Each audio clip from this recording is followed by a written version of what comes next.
जिंदगी एक किराए का घर है,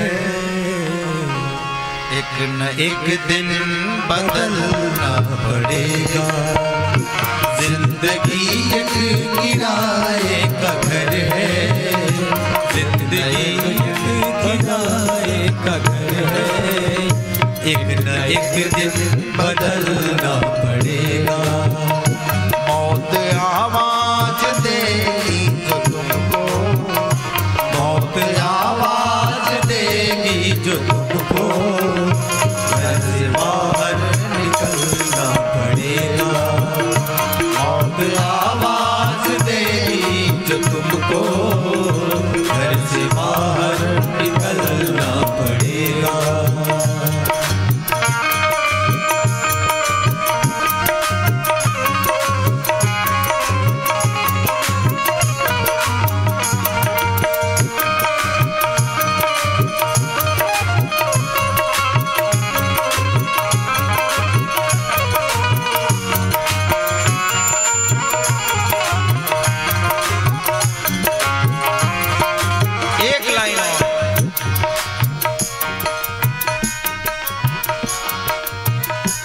हमारे जीवन में दुख कोई नहीं चाहता, सब यही चाहते हैं कि हम सुखी रहें।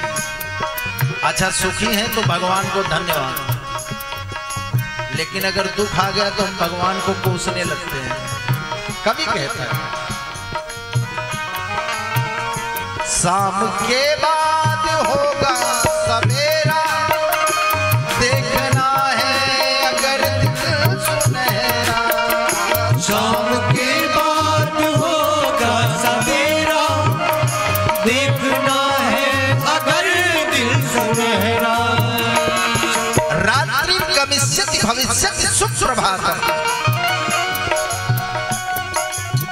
एक भौरा मकरंद का पान करने के लिए कमल के पुष्प पर जाकर के बैठ गए।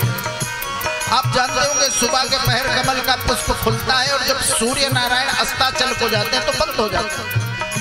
अब मकरंद में इतना भूल गया कि महाराज शाम हो गई और कमल का पुष्प बंद हो गया।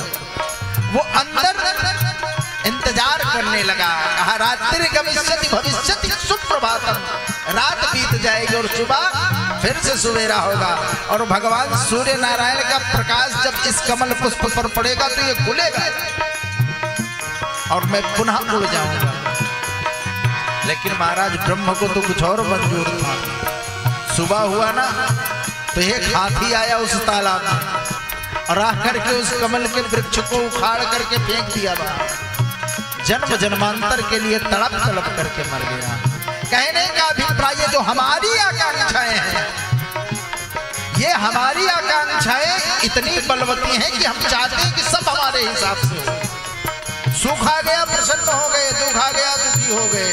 लेकिन कभी कहता है शाम के बाद सवेरा, देखना है अगर दिन सुनहरा, देखना है अगर दिल सुनहरा। पाँव फूलों पे रखने के बदले, पाँव फूलों पे रखने के बदले, कांटों पर तुझको चलना पड़ेगा। एक किराए का घर है, एक न एक दिन बदलना पड़ेगा। जिंदगी एक किराए का घर है, एक न एक दिन बदलना पड़ेगा। एक न एक दिन बदलना पड़ेगा, एक न एक दिन बदलना पड़ेगा। महाराज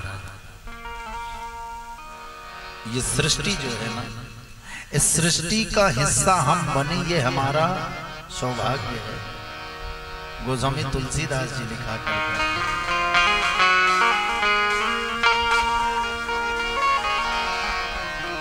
बड़े भाग्य मानुष तन पावा। महाराज हम जो है सृष्टि का हिस्सा बन रहे हैं। सुर सारे ग्रंथों में, सारे वेदों में इस मानव शरीर की बड़ी बड़ाई की गई है। लेकिन जानते हैं ये सृष्टि भी, ये भी भगवान के पंचकर्मों में ये प्रथम कर्म है। बड़े भाग मानुष तन पावा। महाराज वो भगवान शंकर कहते हैं सबसे पहला कर्म सृष्टि। आपको हमने सृष्टि का क्या किया? हिस्सा बना दिया। अच्छा, सृष्टि का हिस्सा बना करके कहां पर भेजा? इस संसार में। हमारा कर्म क्या होना चाहिए? हमारा कर्म ये होना चाहिए कि अपने दैनिक चर्या से समय निकाल करके क्या किया जाए? हमारा लक्ष्य क्या है? यहाँ पर हमारा लक्ष्य है कितना ज्यादा से ज्यादा भगवान नाम भजन जो है अपने हिस्से में करें। तब क्या होता है?